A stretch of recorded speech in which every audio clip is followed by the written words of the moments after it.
The internet is a vast and endless place. Most of what lives inside it you will never find. But some stories, some truths have crawled their way to the surface. Stories so disturbing, so deeply wrong, that those who encountered them were never quite the same again.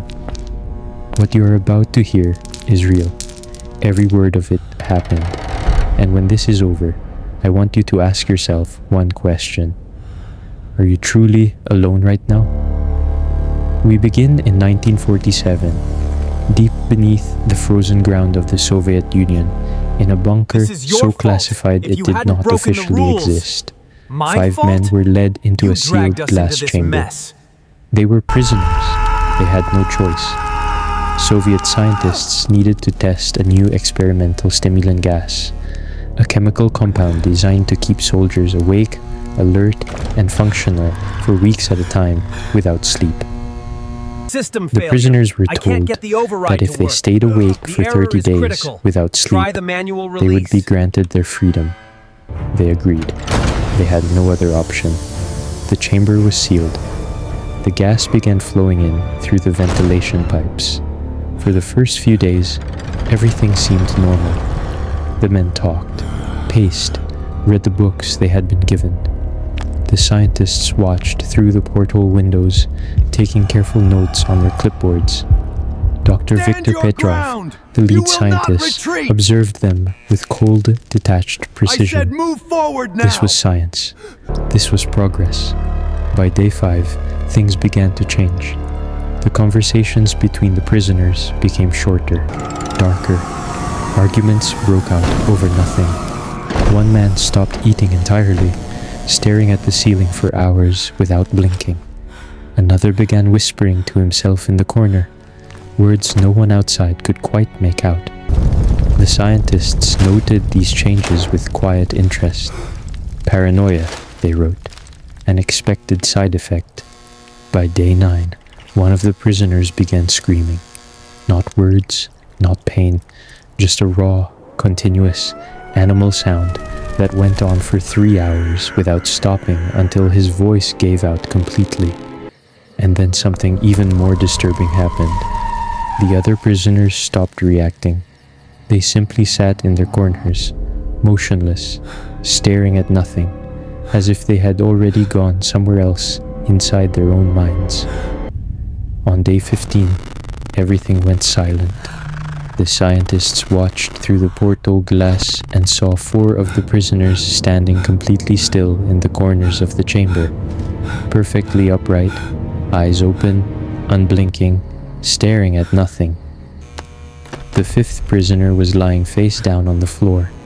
There was dark liquid spreading slowly beneath him. The scientists pressed their faces to the glass. None of the standing prisoners moved, not even to breathe, it seemed. The instruments showed they were still alive, but whatever was alive in that chamber was no longer entirely human. The decision was made to open the chamber. Soviet soldiers in gas masks unbolted the heavy metal door. The fog that poured out was thick and cold and carried a smell none of them could describe afterward. You came to the house. The soldier stepped inside and froze. The walls were covered in dark handprints.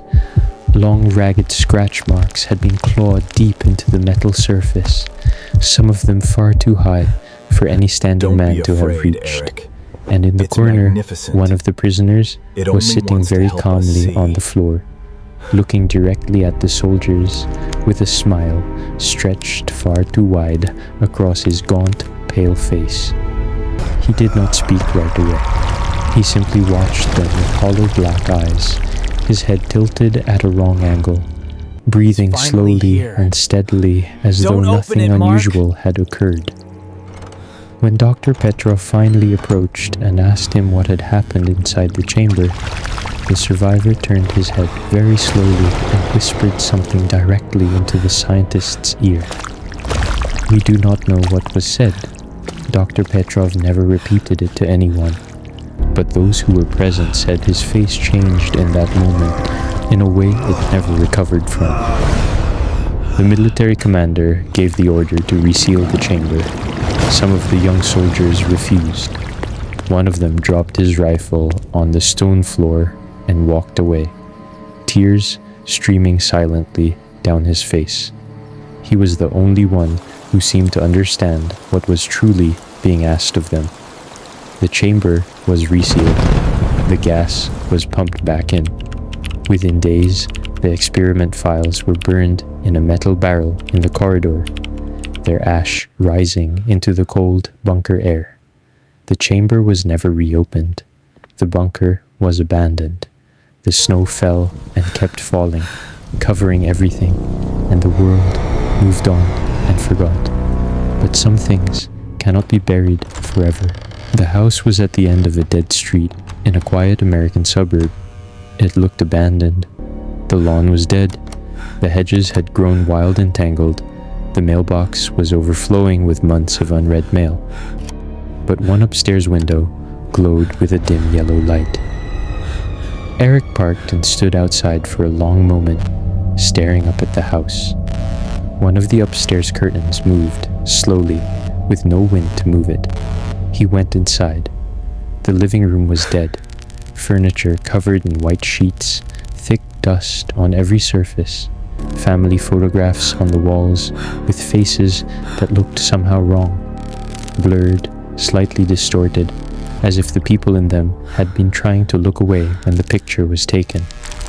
An old television in the corner flickered on by itself for a moment, nothing but static, and then shut off again. Eric found a diary on the bookshelf, leather-bound, strange symbols scratched into the cover. The last pages were filled with the same phrase, written over and over and over again in handwriting that had deteriorated from controlled to desperate to barely legible. Then all the doors slammed shut at once. He found Mark upstairs in a small room, wallpapered entirely with printed emails and photographs and pages of handwritten notes. Mark was sitting with his back to the door, rocking very slowly. When he turned around, Eric almost did not recognize him. The skin was paper white and too tight across the face. The eyes were wrong, too wide, too still, catching the light from the bare bulb above in a way that looked almost reflective. Mark smiled. "You came to the house too," he said. His voice was completely flat, as though he had been waiting.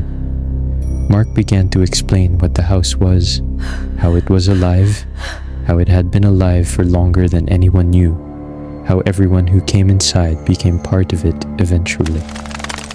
He pointed at the walls with something that looked almost like affection. The walls pulsated. Eric pressed his hand against the surface and felt it, a slow, rhythmic movement beneath the wallpaper, warm and wet, like pressing your palm against something breathing. The dark veins spreading through the walls were not paint. They were not damage. They were growing.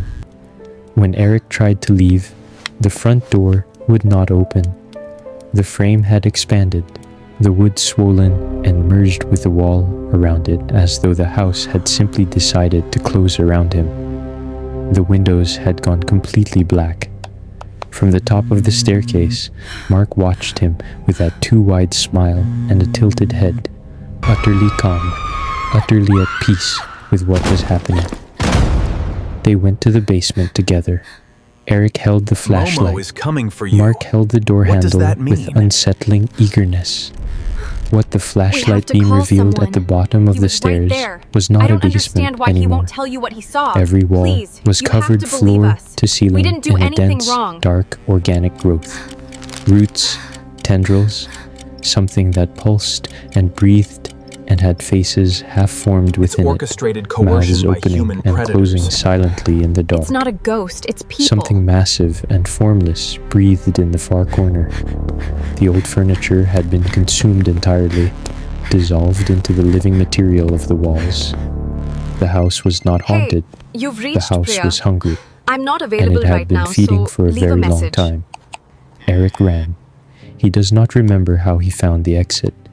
He remembers the tendrils reaching for his ankles, the walls closing in around him, a thin crack of moonlight that he ran toward with everything he had.